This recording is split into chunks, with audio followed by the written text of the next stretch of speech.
Saudara, pagi hari ini saya ingin firman ini ngeresep ke dalam jiwa saudara. Amin. Beberapa waktu lamanya sejak awal tahun saya sudah bicara kepada saudara mengenai mentalitas, attitude, sikap dan mentalitas anak Tuhan. Yang seharusnya kita miliki mentalitas seperti singa, sikap seperti singa, yaitu singa Yehuda yang ngaum. Karena perjalanan yang kita tempuh, kita hidup sesuai dengan firman Tuhan.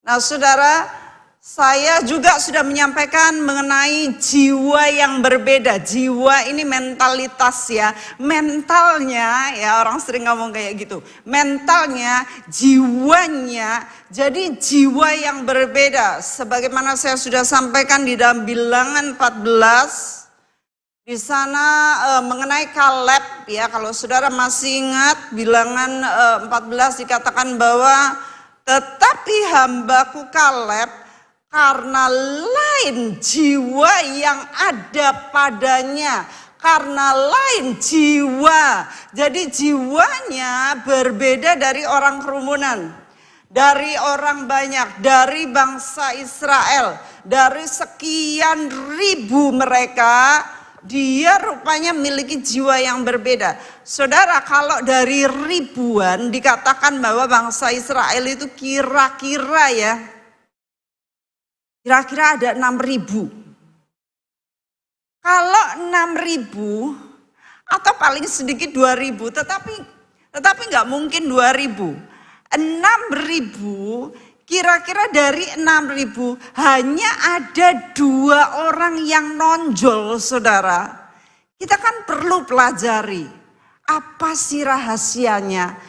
Kok orang ini berbeda, yang lainnya mati di padang gurun, lalu yang ini hidup dan kemudian memasuki tanah Kanaan. Ada 2 dan satunya adalah Yosua, kita tahu karena dia sudah ikut tuannya, dia doa ikut tuannya, nungguin tuannya puasa beberapa puluh hari di bawah gunung, ya di tengah gunung. Dia sudah dipersiapkan, tetapi ini dari jemaah yang biasa, saudara. Dari jemaah awam ditemui bahwa dia memiliki jiwa yang berbeda. Kita tahu di sana jiwa yang berbeda pertama yaitu dia ini positive thinker ya. Dia memiliki pikiran yang positif, saudara. Saat semuanya negatif, semuanya ngerasani, semuanya nggak senang sama pemimpin, tetapi tidak ini. Ya, saya nggak tahu di luaran saudara gimana. Kalau ketemu orang, lalu orang mulai mancing, pendetamu kayak piye? Yo ngono kuwi, kowe tahu krungu ora? Oh, krungu apa yo? Saudara, kalau dibilangin gitu, jangan ditanggepi. Ya, saudara harus menjadi pembela sidang. Saudara di sini nanti kalau keluar ngomong negatif, orang akan berpikir gini, itu negatif tuh mulutnya. Ya. Tetapi kalau saudara membela, maka orang di luaran nggak bisa ngerasani sama saudara. Saudara nggak bisa diajak untuk kong kali kong. Saudara akan berdiri dan membela kebenaran. Saudara harus memiliki jiwa yang berbeda. Kaleb ini di saat yang lain-lainnya para pemimpin-pemimpin itu mereka semuanya negatif. Gak bisa kita masuk, kita rupa belalang lah, kita kecil sekali, kita pasti dimakan mereka. Mereka seperti raksasa-raksasa yang gede sekali. Kita mana mampu, kita gak punya alat pedang, alat perang dan sebagainya. Tetapi Kaleb berkata, oh tidak, kita bisa mengalahkan mereka. Kita pasti bisa dengan Tuhan. Tuhan kan di dalam kehidupan saudara. Saat ada sesuatu yang menerpa saudara, saat segala musibah, segala halangan, rintangan, persoalan yang datang kepada saudara, saudara akan tetap berkata, kita sanggup untuk melalui ini. Amin. Kita punya Tuhan yang luar biasa. Kita bisa andalkan Dia.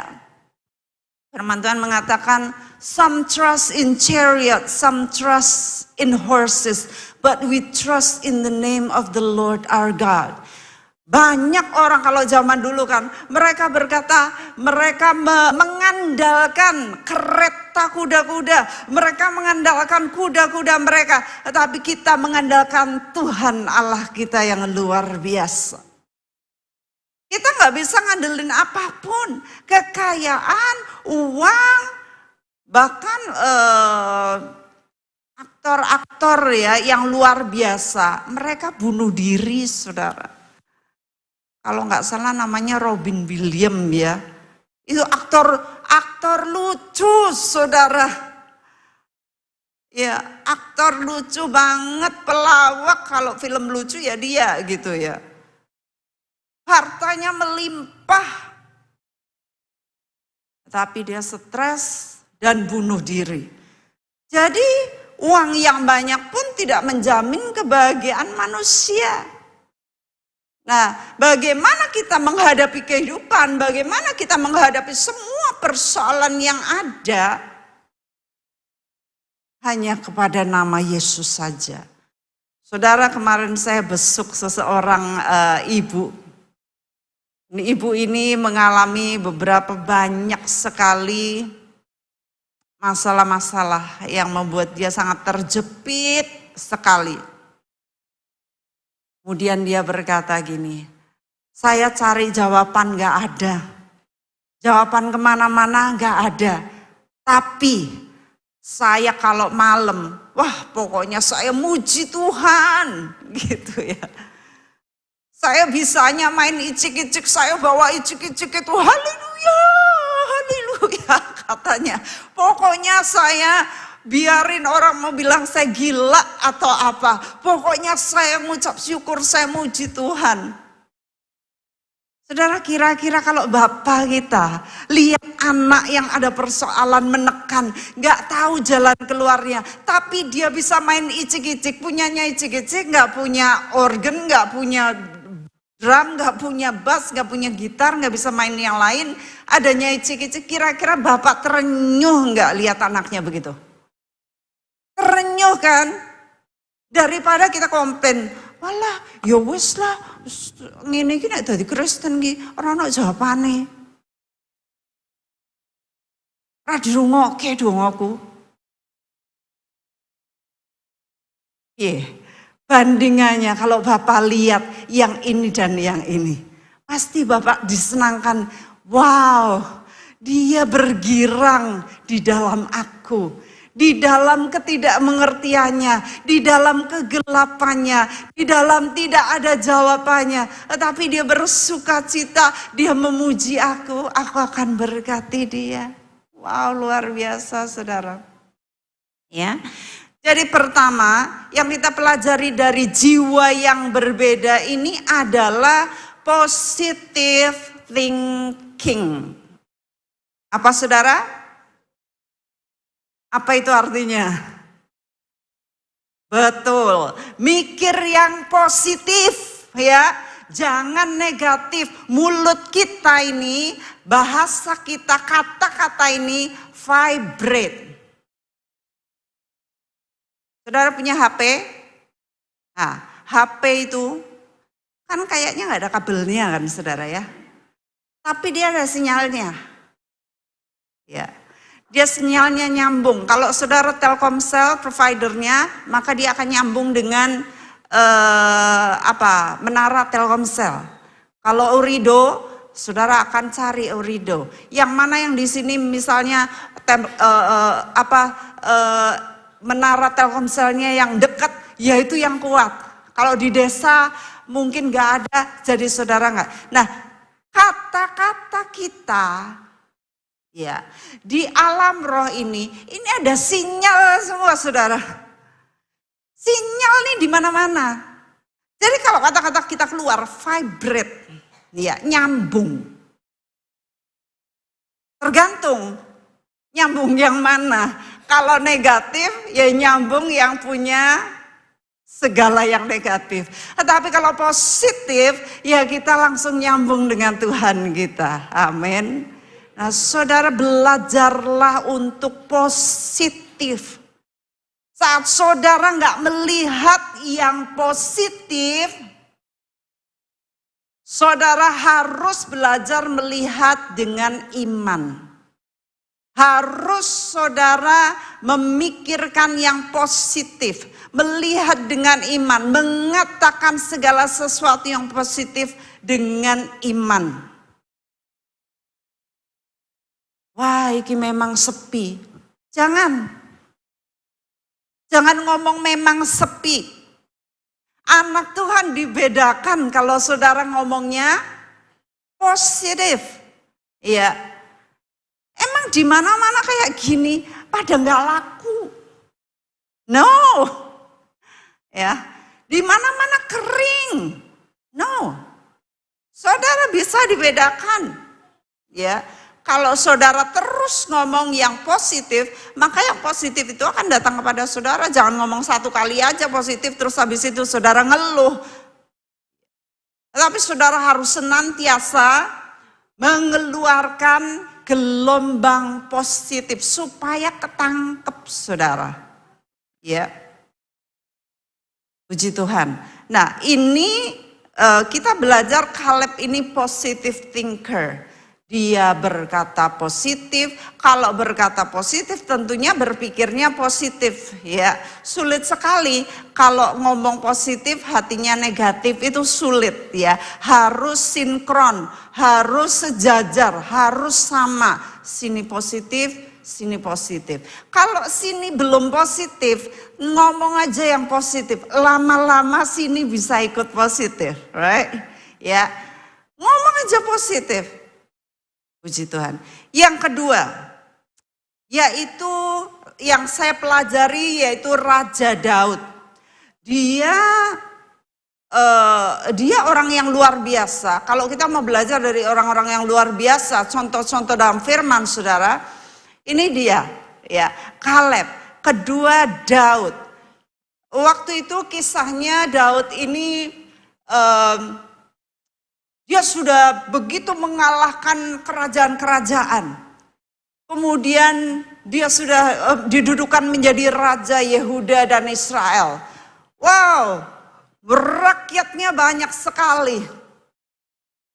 Kemudian dia bilang sama Yoab, kepala pasukan, Yoab, kamu pergi keliling Israel Yehuda, hitung semua berapa saya punya rakyat, katanya. Waduh, Yoab berkata, aduh tuanku raja, kiranya kerajaan tuanku kekal selama-lamanya.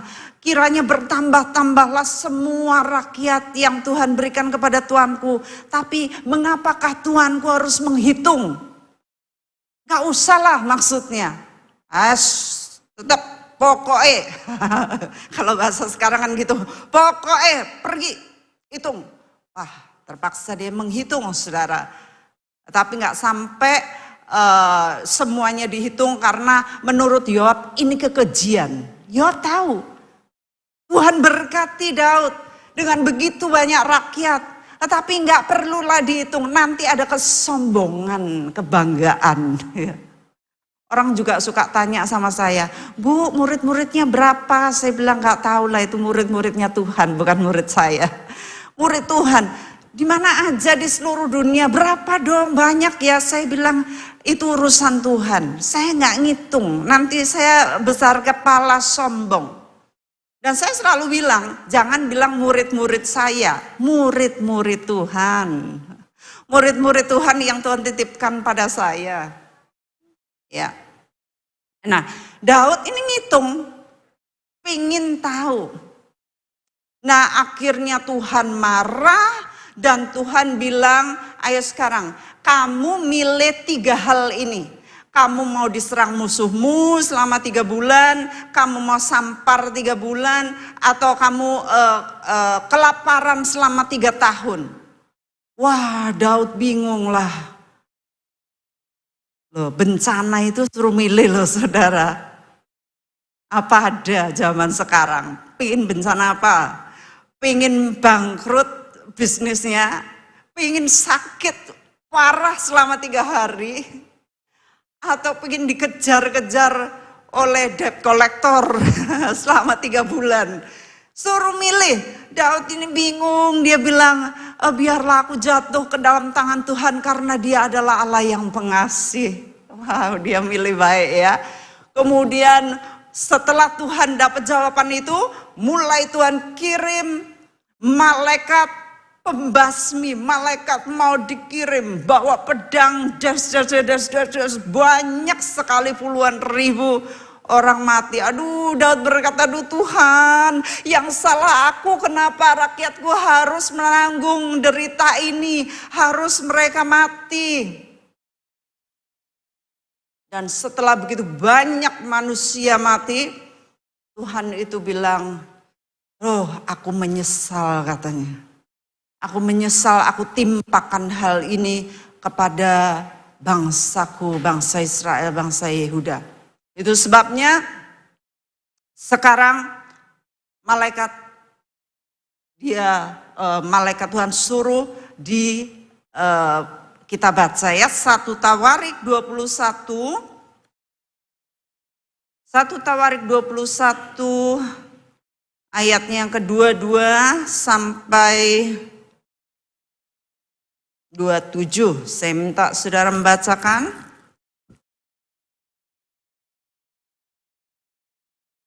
Ya, saya minta saudara yang sebelah sini dulu membaca 22, kemudian sini 23 dan atas 24 gitu ya. Nanti turun lagi dan ya, siap? Siap kloter kanan saya? Siap ya? Yuk, 23.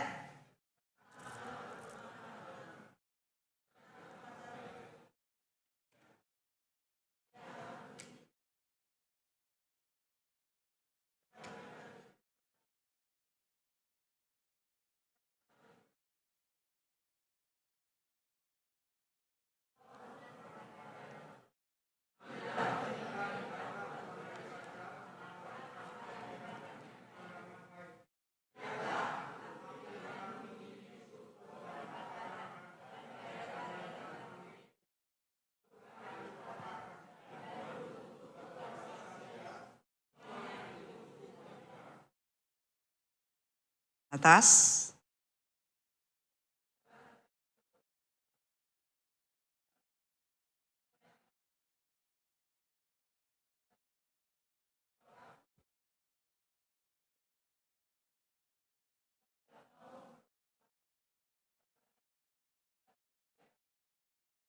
Ya, sini.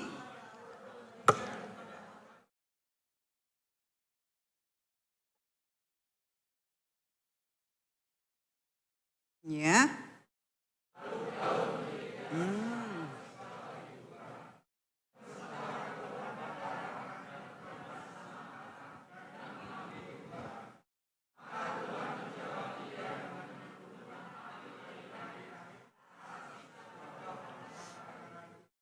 Terakhir atas.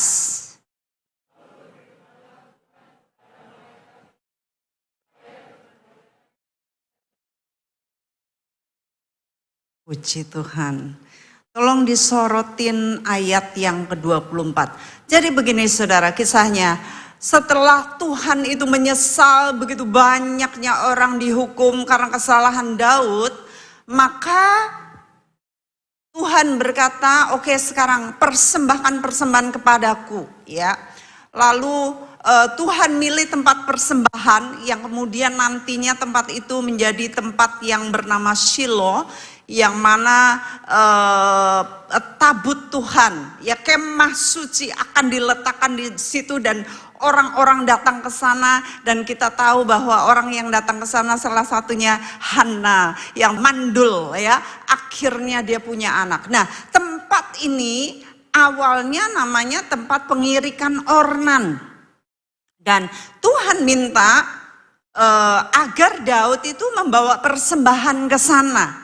Nah, luar biasanya ini malaikat itu stasiunnya di sana, stasiunnya ya, dia berhentinya di sana, sehingga anak-anak Ornan ini pada takut semua. Ornan ini yang lagi berladang, lihat raja datang, kaget saudara ya. Kita didatengin Pak Jokowi kaget ya. Dulu kami lagi kumpul-kumpul, tiba-tiba Pak Jokowi lewat.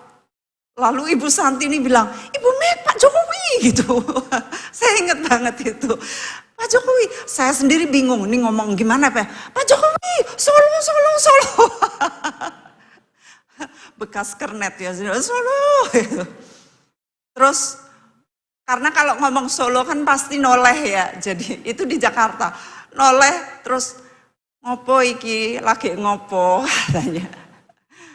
Pak, kami foto Pak, kata Bu Santi. Foto Bu, minta foto Pak. Ya akhirnya kami foto jejer gitu. Kalau didatengin raja, presiden, kita bingung ya. Mau apa, saya sendiri gelagapan ngomongnya Solo itu.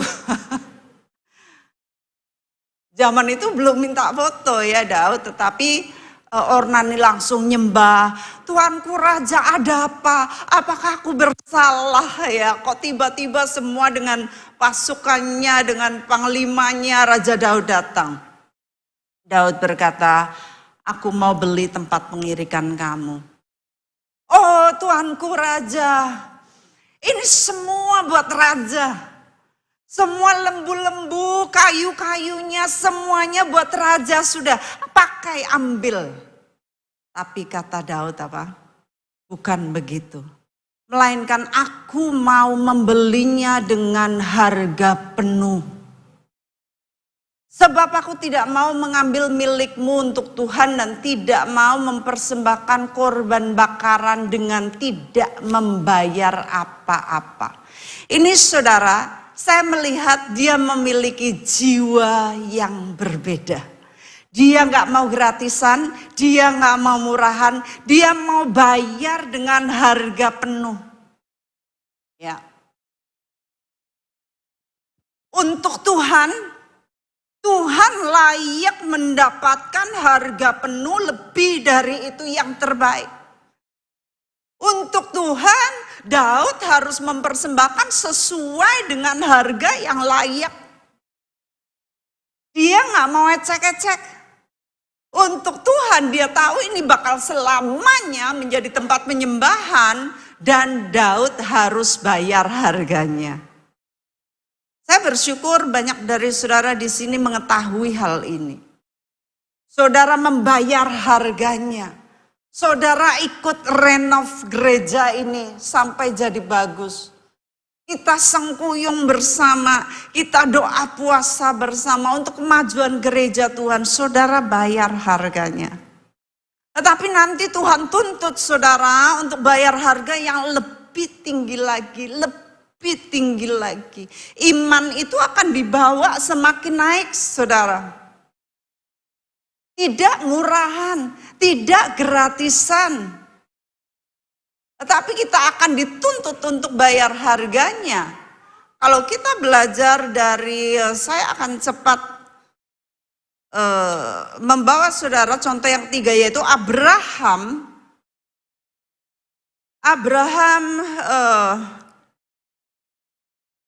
Kisahnya ada di dalam Kejadian 23. Saya tidak perlu membaca, kita tidak perlu membaca bersama, tetapi di sana dikisahkan mengenai bagaimana dia itu suatu hari kehilangan istri yang sangat dicintainya yaitu Sarah. Dan Sarah ini meninggal dan tentunya untuk orang yang sangat dicintai yang terbaik, dia mau menempatkan di kuburan yang terbaik, ya, kuburan yang terbaik. Lalu dia sudah melihat selama ini yaitu ada satu tempat namanya Gua Mahpela. Yang nantinya di situ dia dan keturunannya yaitu Abraham, Ishak dan Yakub semuanya mereka akan dikubur bersama di situ. Lalu dia juga datang kepada tua-tua kota biasanya mereka tuh duduk-duduk di pintu gerbang kota untuk melakukan transaksi, melakukan bisnis dan sebagainya. Mereka duduk di pintu gerbang kota. Dan waktu itu Abraham berkata, mereka menghormati dia seperti raja. Ya, waktu mereka menghormati dia, mereka bertanya, ada apakah kok datang kali ini Bapak Abraham? Dia berkata, aku kehilangan istriku yang kucintai. Sekarang aku mau membeli gua. Yang mana? Gua Mahpela. Aku mau membeli dengan harga yang juga layak untuk aku berikan kepada penjualnya. Oh, yang jual berkata, jangan begitu tuanku, engkau seperti raja bagi kami. Itu sebabnya ambil saja ini gua. Dan Abraham berkata, tidak. Aku mau membayar harga yang full. Berapa kamu tawarkan? Itu yang aku akan berikan kepadamu. Di sini dua contoh yang luar biasa. Kalau Abraham disebut Bapa segala orang beriman, dan Daud ini raja yang kata firman Tuhan dalam Kisah Rasul, he is a man after my heart. Ya, seorang pria yang ada di hatiku. Tuhan menyebut orang-orang ini luar biasa. Kita belajar salah satu sifatnya, mentalitasnya, attitude-nya. Bagaimana dia menghadapi kehidupan, bagaimana dia menghadapi tawaran, bagaimana dia menghadapi keadaan. Saat keadaan itu tidak enak, saat keadaan itu rasanya malah nyaman, membuat dia gratis, tetapi dia berkata tidak. Aku mau membayar harganya full. Disinilah kita bisa melihat saudara. Mereka ini berjiwa besar. Berjiwa apa? Besar. Kalau berjiwa kecil gimana? Ya wes gak apa-apa wes, senang, mumpung ya. Bejo kebenaran. Iya enggak? Iya, oh sini ada Bu Bejo, itu sebabnya ketawa-tawa ya. Bejo, nek disuguhin ngambil yang paling bagus, paling banyak, paling gede. Iya enggak? Kalau bisa bawa plastik dari rumah dikumpulin masuk semuanya. Gratis. Ini berjiwa kecil. Berjiwa besar ini memang enggak gampang saudara. Enggak gampang, tetapi kita mau belajar. Saya ceritakan waktu itu, saudara ingat ya kisah saya di mana saya ngundang penyanyi kulit hitam bagus banget. Sebentar kita akan dengar lagunya. Bagus banget lagunya, kesaksiannya luar biasa, dia di penjara dan akhirnya Tuhan keluarkan. Tetapi jemaat yang saya layani mereka berkata, kita nggak mau kasih persembahan sama dia. Wah, nggak bisa kasih persembahan terus piye? Ya udahlah, saya bilang tetap aja datang, saya yang akan kasih persembahan. Saudara, itu 20 tahun yang lalu ya, saya ngasih persembahan itu $75. Kalau sekarang dikalikan jadi berapa? Kira-kira 1.300.000 lah ya. 1.300.000 itu 20 tahun yang lalu. Sedangkan saya saudara di Amerika ini mau beli baju aja, baju second loh saudara. $3 itu kemahalan buat saya. $5 itu udah mahal banget. Saya belinya yang $3, $2 loh Pap. Anak papi. Tapi saya memberi persembahan sama orang itu $75. Harga yang saya bayar untuk menghargai hamba Tuhan. Dan Tuhan bawa saya lebih lagi untuk memberi lagi di saat saya nggak punya. Tetap Tuhan minta saya untuk memberi. Harganya mahal, nggak murah saudara. Saya paling senang kalau pergi jajak ke orang. Mesti enak kalau nitip duit dulu. Saya bayar itu seneng. Nanti kalah kalau saya pergi sendirian. Tapi kalau saya pergi dengan tim saya, mereka langsung ngasih uang di kasir dulu. Seneng bayari, seneng jajake, seneng bisa nyenengkan orang, seneng bisa buat orang senyum. Itu belajar saudara untuk berjiwa besar. Dan Tuhan lebih lagi memberi lagi yang saya pikir, waduh duit entek ini. Duit entek. Tapi saya nggak pernah bilang duit entek. Saudara pernah itu sampai susut kandas. Kandas tinggal 1 juta sekian. Saya banyak sekali memberi dan saya senang kalau bisa memberi itu senang saudara. Wah tetapi dengan cepat Tuhan jok. Berjiwa besar. Daud berkata, I will not offer anything that costs me nothing. Aku gak akan memberikan persembahan kepada Tuhan yang tidak ada harganya. Aku tidak akan membawa persembahan yang duniawi, yang tidak kosmi, yang tidak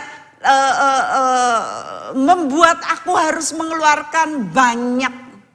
Sebagaimana saya sering kali ngomong sama saudara, kalau kita tuh ngasihnya receh sama Tuhan, Tuhan terimanya gimana? Ya maklutik. Tapi kalau kita itu ngasihnya jedong, Tuhan juga nampaninya begini kan saudara. Tuhan ingat, Tuhan itu lihat orang yang ngasih persembahan loh saudara. Tuhan duduk di bait suci itu untuk melihat persembahan-persembahan mereka. Karena apa? Persembahan itu sebenarnya selalu menyiratkan hati. Itu sebabnya kita belajar hari ini ya, Kaleb dia positive thinker. Dia memiliki pikiran yang positif. Yang kedua, kita belajar Raja Daud. Kenapa dia disukai Tuhan? Dia a man after my heart, kata Tuhan. Dia seorang yang ada di hatiku. Ya. Karena apa? Dia juga berjiwa besar. Lalu Abraham. Dia juga disebut Bapa segala orang beriman. Karena di sini kita belajar bahwa dia berjiwa besar. Saudara, kita sebentar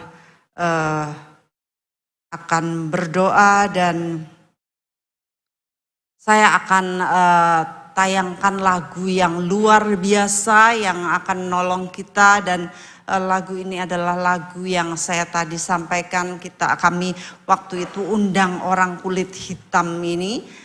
Dan saya membayar harganya waktu itu ya. Gak seberapa, tapi saya bersyukur saya telah membayar harganya.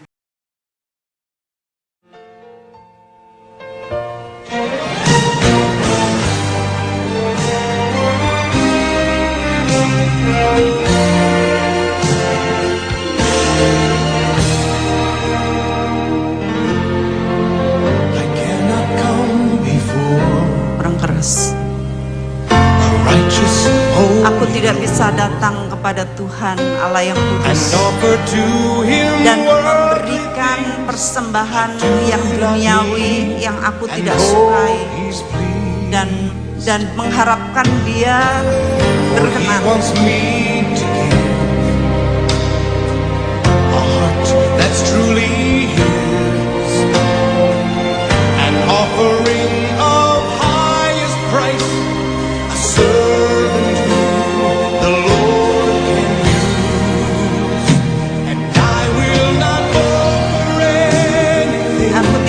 Membawa apapun yang tidak membayar harganya. Aku tidak akan memberikan segala sesuatu tanpa aku memberikan yang terbaik.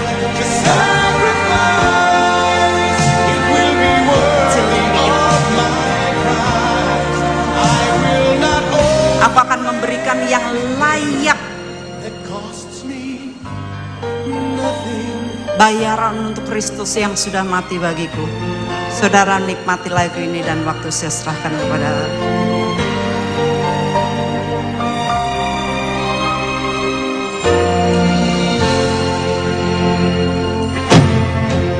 To serve Him is my goal.